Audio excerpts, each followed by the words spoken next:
Bueno, hemos vuelto.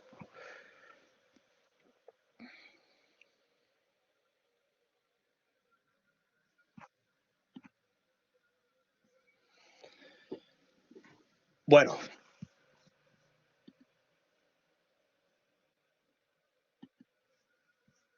como precisamente nos estamos refiriendo a la CMF, no debemos entonces referir, al menos brevemente, a la super de Banco de Instituciones Financieras, y eso sin perjuicio de que también me referiré un poquito a las demás superintendencias, para que veamos cómo hay cosas en común, pero también hay cuestiones que hacen diferencias de un órgano administrativo regulador de otro.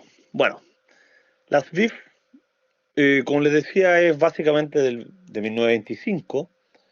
También se creó, al menos en la norma, con la idea de ser autónoma, personalidad jurídica de duración indefinida. Bueno, hay mucho derecho público y claramente la idea era que fuera de duración indefinida. Pero claro, alguien podría decir no, porque ahora desapareció. Por lo tanto, no tuvo una duración indefinida. Entonces, incluso también podríamos decir, perfecto, entonces fue un error haber dicho que era indefinida. Bueno, bien, ya.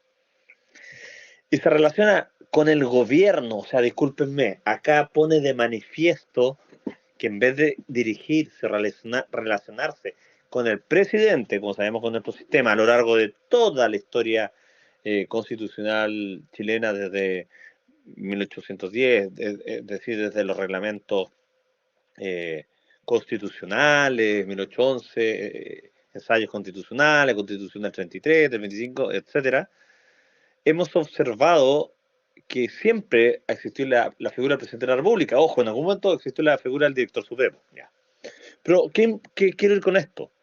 Que precisamente la máxima autoridad es el presidente de la República y estas superintendencias se relacionan con el presidente a través del Ministerio del Ramo, en este caso el Ministerio de Hacienda. Pero fíjense que acá quizás en un descuido, una falta de prolijidad, lo dicen expresamente con el gobierno, es decir, le da la connotación, perdón, política a una superintendencia. Bueno, básicamente el mandato de la BIF decía relación con la supervisión de empresas bancarias, como de otras entidades, en resguardo de los depositantes u otros acreedores del interés público. Y fíjense que también se decía que su misión era velar por un buen funcionamiento del sistema financiero. Luego, como ya hemos visto, está junto a la SVS, se reemplazan por la Comisión de Mercados Financieros. Fíjense que hay una lista eh, de los bancos que son sujetos a supervisión. Pueden haber algunos más, algunos menos, pero fíjense que la regulación que se hace no es menor. Y puede que incluso algunos bancos ya, ustedes saben, van mutando, van pasando a otro, en fin, ¿ya? Pero aquí observamos que estos son algunos de los principales bancos, más algunas sucursales de bancos extranjeros. Insisto, se me puede haber quedado alguno, pero da lo mismo. Lo que ustedes observen que el mercado bancario es amplísimo, ¿ya? Y no debemos olvidar que existe un banco estatal, que es el Banco del Estado, ¿cierto?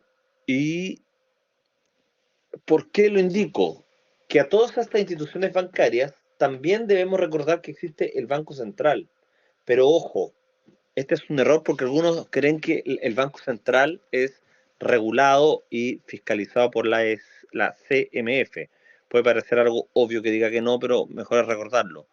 No lo es porque es una autonomía constitucional, ya lo dispone la Constitución, como también su propia ley orgánica constitucional, la ley 18840, y los fines del Banco Central, como veré, no lo veremos, pero le adelanto básicamente, es velar por la estabilidad de la política monetaria dentro del país, con prescindencia del gobierno de turno y estableciendo criterios técnicos en la regulación económica. ¿Se fijan? En síntesis, la CMF no es un órgano regulador del Banco Central. El Banco Central es una autonomía constitucional y en ese carácter se ha mantenido y lo correcto es que se siga manteniéndose. Bueno, Tenemos ya en el ámbito también, se dice económico, pero ya en un ámbito energético, donde se mezcla, fíjense, combustibles por un lado y electricidad. Bueno, eso también obedece a que esta es una constitución ochentera, o sea, perdón, una superintendencia ochentera, y básicamente eh, ahí se dicta en verdad esta ley, pero en estricto rigor, antiguamente había un órgano que lo antecedía, de 1904, y es obvio por la importancia que tenía la temática de combustibles. Y precisamente era una entidad que se llamaba Inspección Técnica de Empresas y Servicios Eléctricos, ¿ya?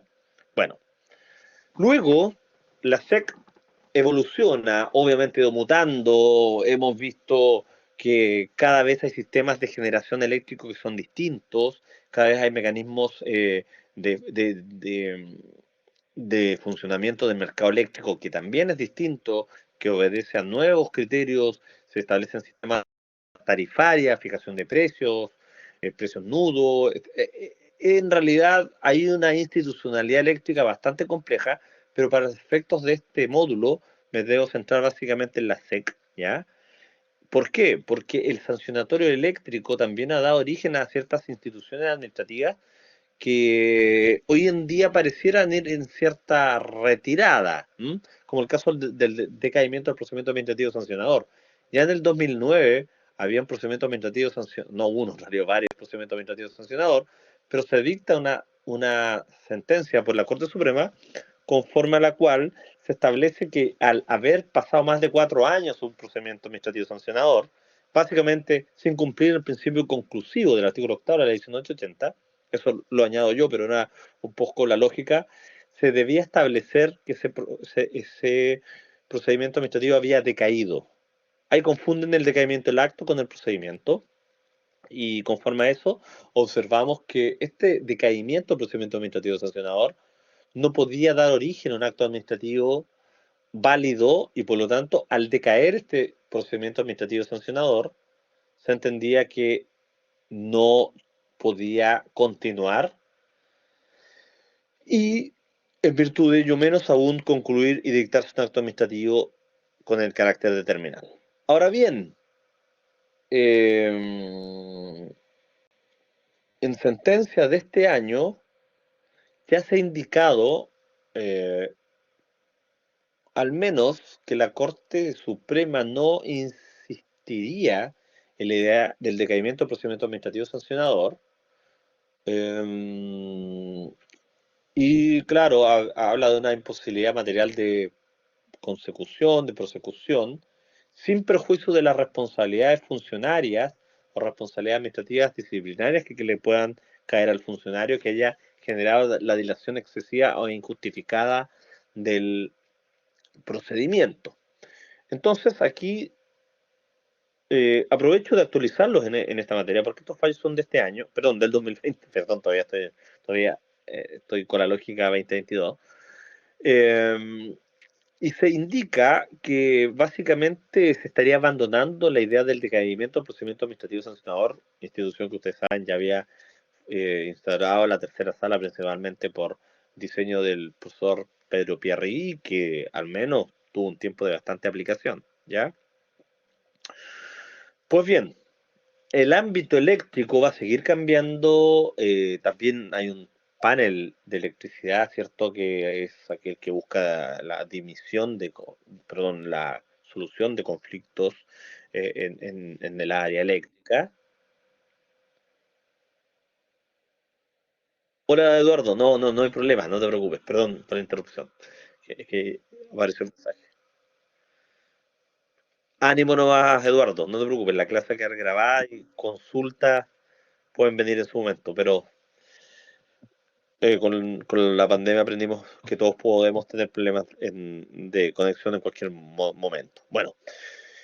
Bueno, la SEC ha ido evolucionando y va a seguir evolucionando, y obviamente va a seguir siendo objeto de múltiples modificaciones, eh, pero es la principal agencia administrativa que se encarga de velar por el mercado de la energía. Pero incluso si atendemos en estricto sentido, en Chile no podemos hablar todavía en verdad de un derecho energético. O sea, si bien hay distintos mecanismos de energía, porque de manera bastante ocasional se dicta el ramo de derecho eléctrico, pero la principal fuente de energía es la electricidad. No digo que las demás no sean importantes, pero incluso esta súper es de electricidad. Quizás más adelante va a cambiar la superintendencia energética, o sea, dictar otra nueva o una agencia, no sé. Pero lo que importa en el día de hoy, en lo actual, es que, como indico hoy, 81 años después del nacimiento de esta, digamos, primigenia institución administrativa con esta finalidad, se publica la ley 18410 que crea ahora derechamente la SEC, a la Superintendencia de Electricidad y Combustibles, y que relaciona nuevamente de manera errónea al gobierno por intermedio del Ministerio de Energía, ministerio que surge eh, con poca al Ministerio del Ambiente, ojo. Antiguamente solamente existía la Comisión Nacional de Energía. Como antiguamente, antes de que existiera el Ministerio del Ambiente, el 2010 solamente existía la Comisión Nacional del Ambiente, o CONAMA, ¿ya? Ahora bien, conforme a su LOC, su finalidad es velar por una adecuada operación de servicios de electricidad, gas, combustibles, básicamente en cuanto a seguridad, calidad y precios. Sobre todo estos últimos temas.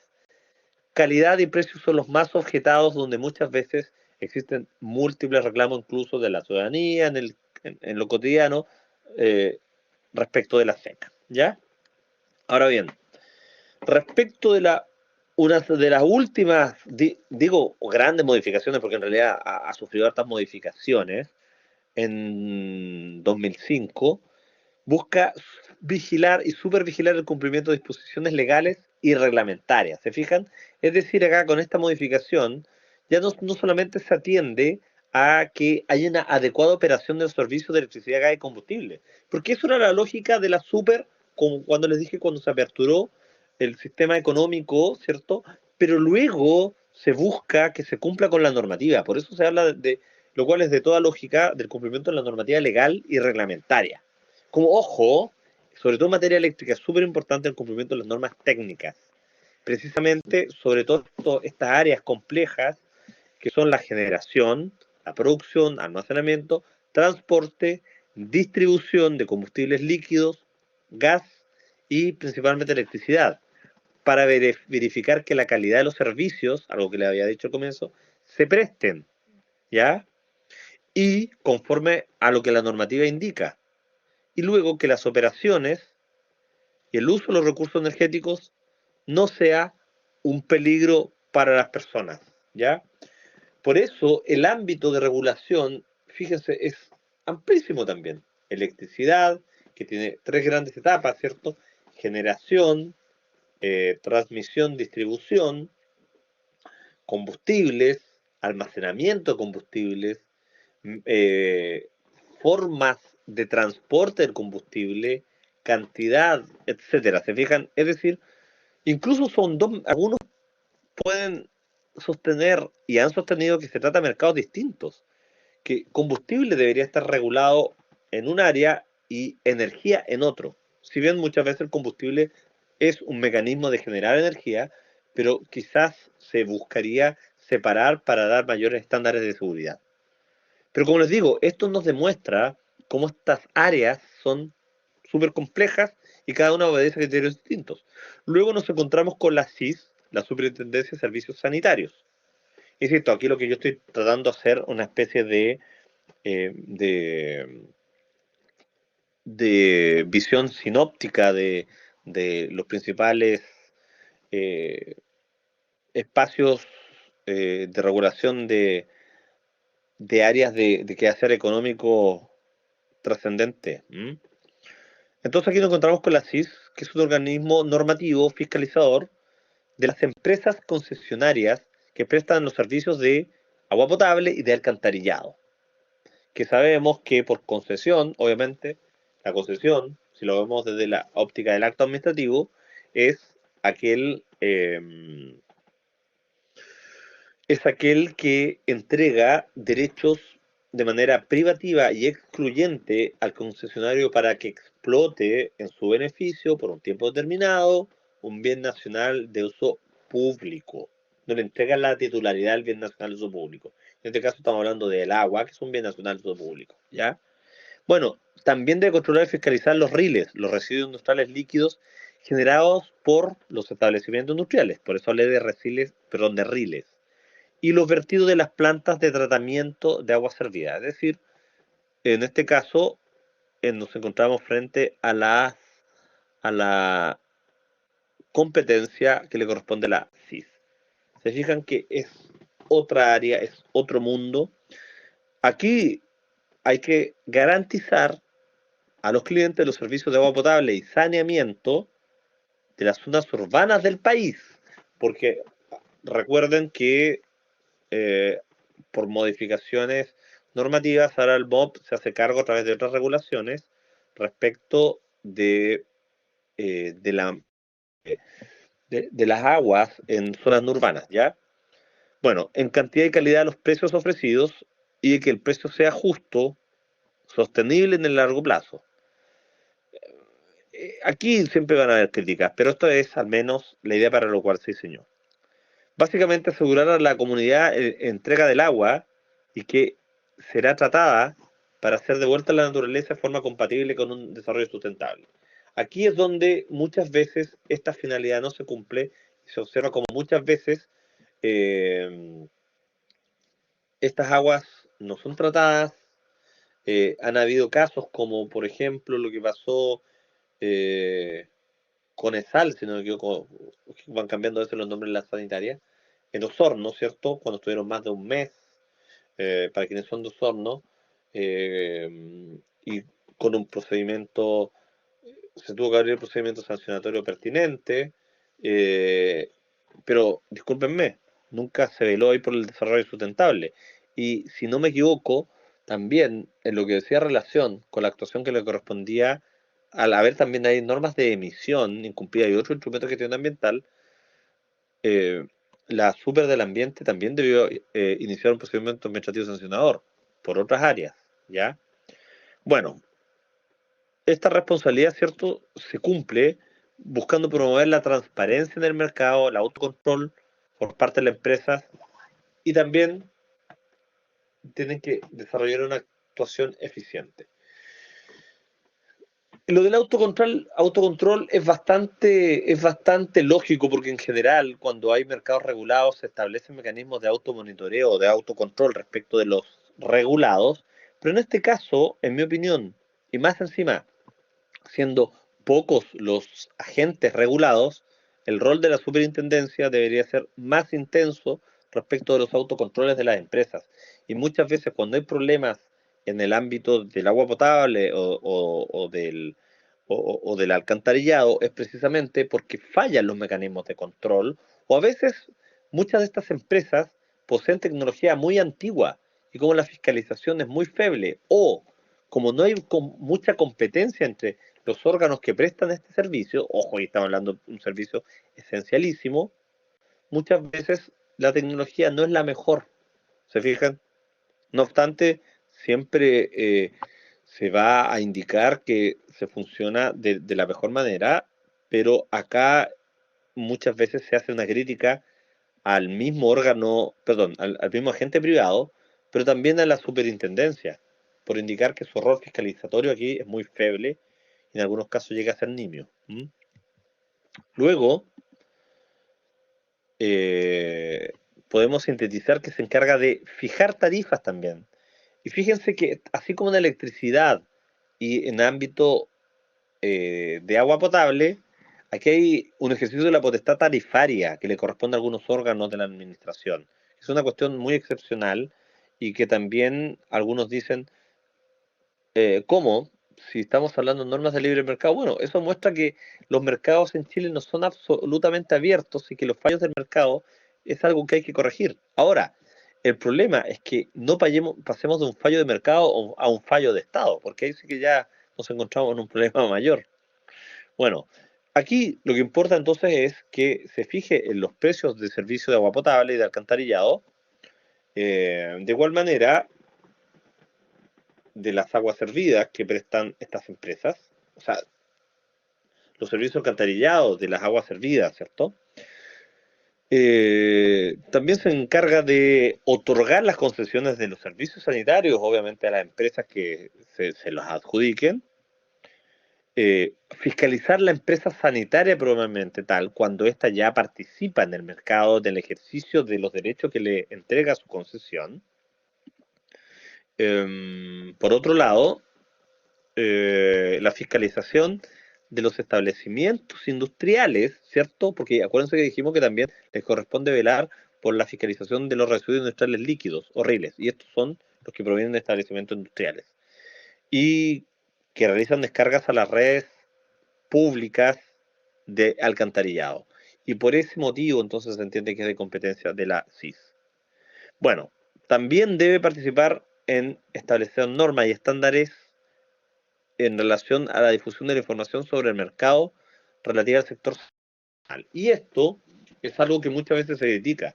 Se indica que muchas veces, precisamente al hablar de mercados complejos, de mercados que precisamente no son muy simples, la información, la falta de comunicación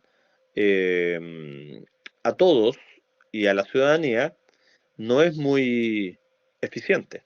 Y muchas veces todo lo contrario. Hay una desinformación respecto del mercado sanitario o cómo funciona el agua potable. A veces, claro, la gente dice, no, es que tengo un problema de la luz, voy a ir a la SEC, y en fin, pero muchas veces la gente no sabe. Y ojo, es un rol, como vamos a ver que de otras superintendencias también, entregar la información de su competencia. La famosa suceso, que en muchos casos quizá ustedes se han relacionado con ella por determinados fines. Fíjense que también es un organismo, también estamos con la idea, aquí tomo un poco la definición que entrega la norma, pero no es un organismo autónomo, sí tiene personalidad jurídica propia, se relaciona nuevamente con el Ejecutivo a través del Ministerio del Trabajo y Previsión Social, efectivamente. Es decir, todos estos órganos son supervigilados o tutelados. El objetivo es fiscalizar el cumplimiento de la normativa de la seguridad social, garantizar el respeto a los derechos de las personas, especialmente de los trabajadores, también de los pensionados, y aquí donde obviamente vienen todas las críticas que sabemos al respecto, ¿ya? Porque lo que importa es que se vele por cumplimiento efectivo de la normativa de seguridad social, garantizar el respeto de todos los derechos de los ciudadanos, tratándose principalmente de trabajadores y pensionados, ¿ya? Como principales funciones tienen fiscalizar el funcionamiento de instituciones de previsión chilenas, resolver los casos de apelaciones y reclamos presentados por los interesados, regular la interpretación dada la normativa de seguridad social, divulgar principios de la seguridad social y capacitar, fíjense, a través de charlas y seminarios. Es decir, si nosotros observamos, esta superintendencia, claro, obedece, como dijimos, la superintendencia básicamente tiene dos grandes objetivos, algunos de corte económico directamente y otros de corte social. Y que claramente tiene una finalidad, capacitar, indicar cuáles son los principios de la seguridad social, pero en general uno puede observar las direcciones regionales de la suceso y uno no ve esto. O a veces sí lo ve, pero no de manera tan habitual, ¿ya? Eh, Fiscalizar el funcionamiento de la institución de previsión. Eso es de toda lógica, porque es una institución fiscalizadora, ¿cierto?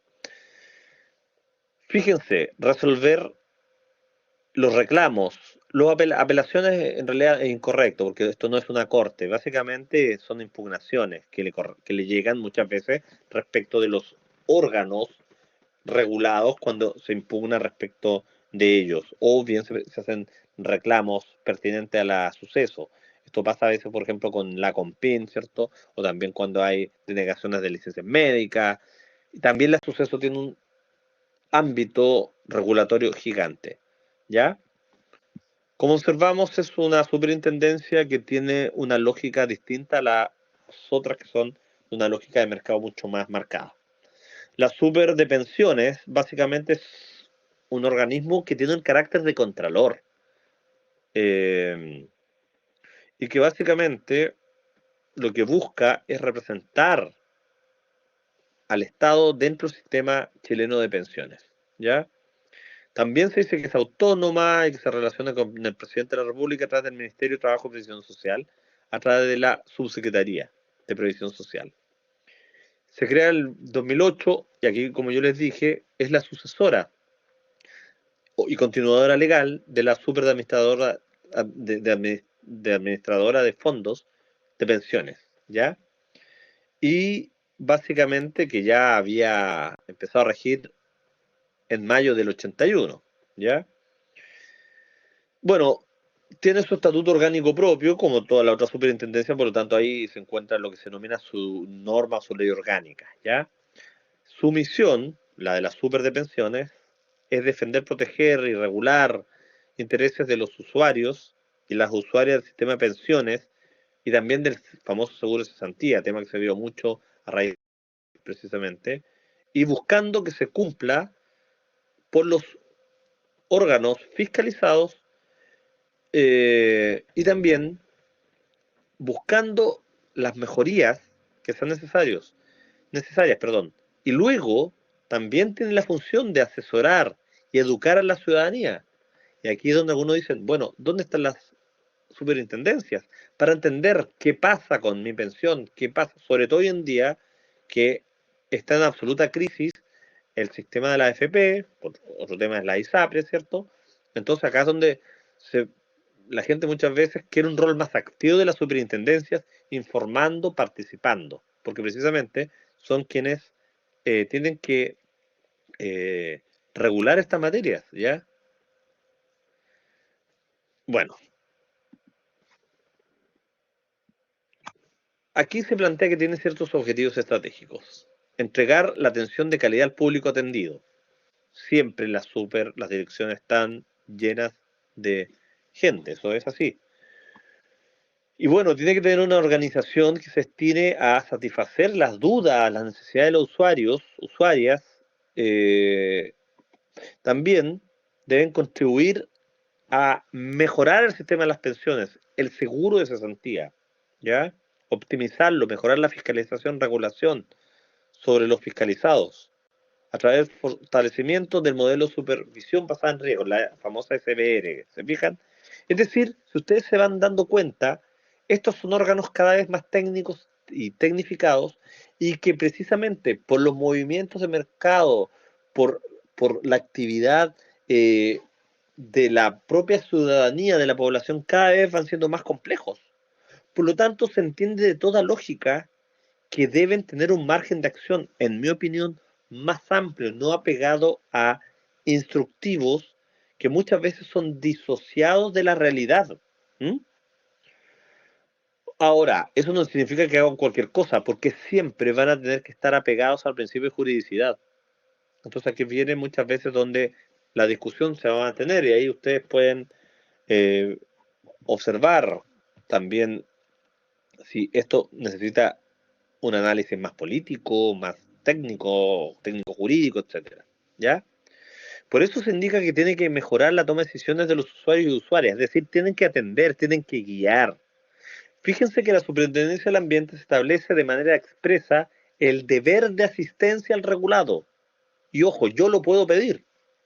Y en algunos casos se puede incumplir ese deber. Y uno puede observar que que no se está cumpliendo con el deber de asistencia. Es decir, no es un favor, ¿ya? Bueno, en este caso, fomentando la cultura de una previsión social, de calidad de vida, a través de la entrega de educación en temas de previsión financiera. Esto se podría hacer cuando se habla de educación financiera incluso, desde el colegio, la universidad, pero no. Y también es comprensible porque la cantidad de ámbitos de competencia que tiene cada superintendencia, en este caso la super de pensiones, es gigante. Por lo tanto, es muy difícil hacer esto práctico y a veces también faltan funcionarios. Muchas veces las superintendencias no tienen la cantidad de funcionarios que se requieren, ¿ya? Y tampoco se los capacita como se necesita, porque cada vez la actividad administrativa va precisamente en movimiento. Cada día se va tecnificando y complejizando todo. ¿M? Y por eso deben contribuir a que el sistema funcione de la mejor manera posible. Para eso, insisto, debe entregar una información que sea integral, confiable, consistente. Claro, muchas veces se entregan afiches, la web entrega información, pero a veces se busca que se realice mayor participación. Hay algunas superintendencias, algunos ministerios que, por ejemplo, a uno le llega la información a participar, por ejemplo, en el anteproyecto de una norma que se va a dictar. Por ejemplo, hace poco, incluso, no estamos hablando de la superintendencia, el Ministerio del Ambiente está llamando a los interesados y, bueno, a quienes trabajaban en el área, a varios nos han llegado correos, por ejemplo, porque se va a discutir el anteproyecto de la norma, sí, de norma relativa a contaminación electromagnética, entre otros aspectos. Entonces, claro, también está la obligación por el otro lado. También la ciudadanía no puede esperar que todo se lo entreguen en la mano o se lo entreguen en el notebook, en el computador o en la nube, ¿cierto? La idea es que precisamente la ciudadanía también se activa y busque la información que requiere o necesite. La Super de Salud es la sucesora legal de la Super de ISAPRES y se llama de Salud y algunos critican por ello el nombre. Y también fíjese que comienza el 2005. Sus funciones principales es supervigilar, controlar a las ISAPRES, ¿cierto? A FONASA, velar por el cumplimiento de obligaciones que le impone la ley. También fiscalizar a los prestadores de salud públicos y privados y también determinar que la acreditación y certificación es conforme a derecho y se mantiene vigente y que es realizada de buena manera.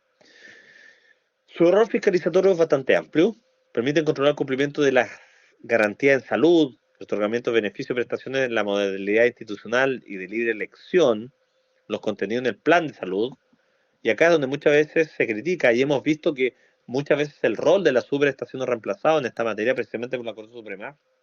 Es más, no vamos a dar mucho tiempo a la temática sobre la gran y la profusa cantidad de recursos de protección que se interponen respecto de la alza de planes, los argumentos de forma y fondo que se dan, eh, principalmente por los afiliados, ¿cierto? Por estas alzas y el eterno eh, discurso de que la industria, ¿cierto?, está a punto de entrar en liquidación y un largo etcétera. Bueno, y también hemos visto como la Suprema ya hace pronunciamientos directos y, bueno, ya están saliendo algunos recursos de protección respecto de las alzas de GES, ¿cierto? Y van a seguir saliendo lo posible en otras cortes o otros pronunciamientos. Pero bueno, no es lo único. Bueno, en este caso también deben decir relación con la información financiera, cómo se ajustan a la normativa y también debe, en este caso, fíjense, al igual que otras superintendencias, debe tener un rol correctivo, en este caso, respecto de las entidades fiscalizadas, precisamente para que los derechos de los afiliados se salvaguarden y que el financiamiento, los beneficios de los beneficiarios y beneficiarias del sistema de salud sea correcto. Y eso es lo que muchas veces hoy en día se está criticando, de que hay muchas áreas de que precisamente no están siendo cubiertas y que precisamente no están financiadas correctamente, ¿ya? La super de casino de juegos, aquí me voy a referir a algunas cuestiones puntuales nomás, porque es como me comprometí a referirme a la superintendencia, pero no una superintendencia que tenga gran relevancia. Ojo, ahora a raíz de cierta información se han encontrado casos de colusión precisamente en casinos de juego y que había atentado con la libre competencia. Ahí ya es esto de competencia de la Fiscalía Nacional Económica y eso se puede ventilar en el Tribunal de la Libre Competencia. Entonces vemos que muchas veces hay mercados cuyas materias se pueden entrelazar. Bueno, esta super también se dice que es un organismo autónomo, eh, personalidad jurídica y patrimonio propios, que representa al Estado en el ejercicio de las funciones de supervigilancia y fiscalización de la instalación, administración y explotación de los casinos de juego conforme a la ley que los autoriza. La misión es regular la industria de los casinos de juego buscando un desarrollo eficiente, responsable, transparente y un largo etcétera, buscando una fiscalización que autorice que la ciudadanía pueda acceder de una manera correcta a los servicios que prestan los casinos, ¿ya? Y se tiene que velar por el íntegro cumplimiento de la normativa, resguardar la fe pública, el orden público económico inclusive, el pago de los impuestos y la contribución al desarrollo regional. Y esto nos lleva a que incluso desde el 2013 la Super participa junto a otros 19 órganos, pueden haber más ahora, ¿verdad? En el Plan de Acción de Estrategia Nacional para la Prevención del Combate al Lavado de Activos y el Financiamiento del Terrorismo. Básicamente la finalidad es identificar todo lo que haga relación con el sistema antilavado de activos y contra el financiamiento del terrorismo que debe ser reforzado en el país. Ya hubo un informe entre los años 2014 y 2017 y hoy en día incluso Superintendencia de Casinos y Juegos se contacta con la UAF, la unidad de la UAF, ¿cierto? Unidad de análisis financiero, que lo que busca muchas veces es pesquisar precisamente mecanismos o antijurídicos que, como vemos, afectan al orden público económico, pero pueden significar figuras penales o derechamente delitos penales económicos. La unidad de análisis financiero es una entidad muy importante en el rol del correcto o del libre funcionamiento de activos y busca velar que estos activos sean lícitos y no antijurídicos. Bueno, como yo cumplo lo que prometo, habíamos quedado en que íbamos a quedar por hoy hasta esta hora y no sé si hay alguna duda, alguna consulta al respecto.